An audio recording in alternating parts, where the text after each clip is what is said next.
দেখো রোহন, আমি তোমাকে বিয়ে করে এই বাড়িতে এসেছি, আর তোমাকে সব সময় আমার সাইড নিয়ে কথা বলতে হবে।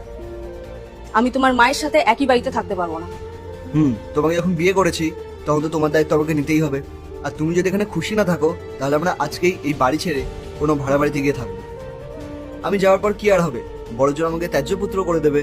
কিন্তু তোমার খুশির জন্য আমার কিচ্ছু চাই না, ইভেন এই প্রপার্টিও চাই না। মানছি আমার স্যালারি কম, মাত্র 40K, তার মধ্যে রেন্টেও কিছু টাকা চলে যাবে, তা যাক। কিন্তু সেখানে তো আমি তোমাকে সেই লাইফস্টাইলটা দিতে পারবো না যেটা আমি তোমাকে এই বাড়িতে দিচ্ছি। তোমাকে শপিংও করাতে পারবো না, ও কোনো ব্যাপার না। তাতে আমাকে স্ট্রাগল করতে হবে তো করব, কিন্তু তোমার খুশি নিয়ে কোনো কম্প্রোমাইজ করবো না। আমি এক্ষুনি মাকে গিয়ে বলে আসি যে আমরা এক্ষুনি এই বাড়ি ছেড়ে চলে যাবো। আরে দাঁড়াও তো, এমন কোনো বড় ব্যাপার হয়েছে নাকি যে আমরা বাড়ি ছেড়ে চলে যাব? আর তোমার মা বাবার কথাও ভাবো, ওনাদের তো অনেক বয়স হয়েছে। তুমি ছাড়া ওনাদের কে আছে, আর কে খেয়াল রাখবে ওনাদের? আর তাছাড়া তুমি এসব বাড়ির ছোটখাটো বিষয় নিয়ে চিন্তা করো না, আমি এখানে ভালোই আছি, কোনো প্রবলেম নেই, সব ঠিক আছে। তুই এত টেনশন কেন নিচ্ছিস? দেখ বাবা, প্রতিটা ঘরে এরকম ছোটখাটো ঝামেলা হয়। এখন ঝামেলা হচ্ছে, পরে সব ঠিক হয়ে যাবে। আর আমার বৌমা তো হাজারে একটা।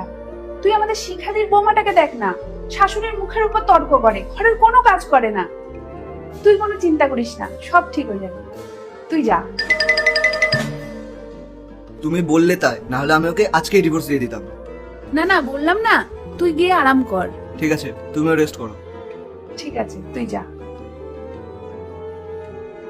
ঠিক আছে, তুমি বলছো যখন, না হলে আমরা আজকেই বাড়ি ছেড়ে চলে যেতাম। আরে আমরা তো এমনিই ঝগড়া করি, একটু পরেই দেখো না মা আর আমি গল্প করতে বসে পড়বো। তুমি বাইরে এত টেনশন করো না তো, আমি আছি, আমি সব দেখে নেব। তুমি অফিস থেকে এসছো, অনেক টায়ার্ড তো, তুমি বসো বসো, বসে রেস্ট নাও, আমি আসছি।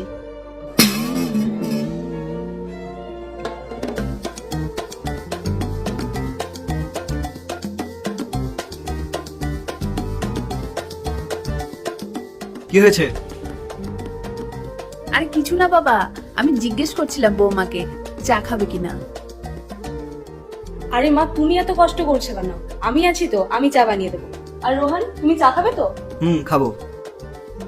আরে চলো মা, দুজন একসাথে চা বানাই। ঠিক আছে, চলো।